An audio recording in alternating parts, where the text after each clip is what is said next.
Hi guys, so let's continue. I've had to do now a series on this issue because I realized that when it comes to dating older men, it's much more broad, it's much more vast than when men date older women, right? So most of these girls who are dating older men come from different backgrounds. Some come from environments where they had both parents. Some come from environments where they were only raised by a single mother.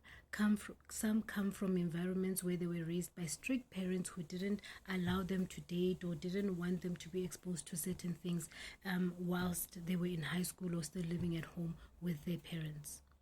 Once they move into environments where they get a taste of freedom, that's when their character starts developing. Once you get a taste of freedom, that is the time when you are actually going to start learning about yourself, who you are, things that you like, things that you don't like, etc. So some of these girls who come from strict environments would then be exposed to this freedom, which enables them to explore who they are. Some of them may not have been popular when they were growing up. Some of them may not have been good looking when they were growing up. And once they move into that space, they start being seen and they start being validated by men. Once these men starts validating these women, because all it takes sometimes for men to validate women is just to tell them they're beautiful, because most of them suffer from a very low self-esteem. Once they expose them to that kind of lifestyle, taking them out, showing them a good time, giving them money, making them experience things that they never have experienced before, there's nothing that you can tell these girls.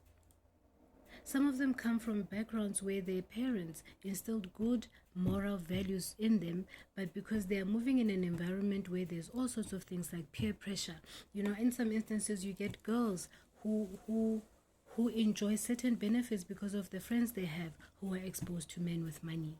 But I am still saying that these girls who are exposing themselves to these kind of men are not aware that most of the men who are driving around in varsity with expensive cars, flashing money, buying expensive alcohol, are usually men who never had the financial means to date women they wanted to date when they were young, when they were in varsity, when they were in high school. So they come back later to fulfill an unmet need, an unmet desire to date who they really want.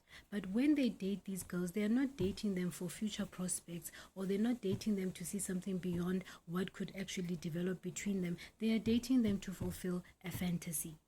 And that's what they don't understand. And because the money they have exposes them to a lot more women, some of these men, because of that unmet need, once they have sexual encounters with these girls, they don't use protection. They want it raw. Because exploring these women and their beauty means they actually want to even go as far as experiencing them without protection. And these girls, because they are young and naive, they are not able to tell these men that they want to use protection, because the money that these men give them controls them and actually mutes their voice. And you could then say this person has power over this woman because of that money. That is why some of these girls live on ARVs, and some of them use PrEP as a preventative measure because they know that they also want it without protection, because they think if they give it to them, they know that if they sleep with these men without protection, they think when they sleep with these men without protection, these men will love them more. And then what usually ends up happening is they start falling pregnant while still in varsity, some of them in high school, because obviously they couldn't say no, or some of them don't even like using protection. Then they end up becoming single parents, because once that deed has been done, these men disappear, because they were not dating them for the long haul. They were dating them to fulfill an unmet need. We see them all the time. You cannot tell them anything. Their parents don't know how they live, because they are exploring their peak. They are in their peak. No one can tell them anything, and they usually move from one guy to the next. If things end with the current provider or this man who looks successful, they will usually find another one. But what these men do is, because men are loyal to the code and are loyal to themselves, they usually know who these girls are. You'll get a group of men actually discussing who they're going to sleep with, because that's all they want to do, fulfill a fantasy. And because girls are not aware, they end up falling into the trap where men are intentionally sleeping with them while exchanging them with their friends. Then later on in life, that's when they get they were only used by these men. And when you check years later, they are stuck, they are single mothers, and some of them are sick because they didn't have Bonelo Pele to see what was actually happening.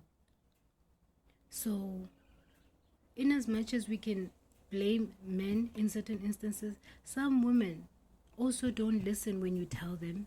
Some women are also experiencing what they're experiencing because this is how their character is developed for the future.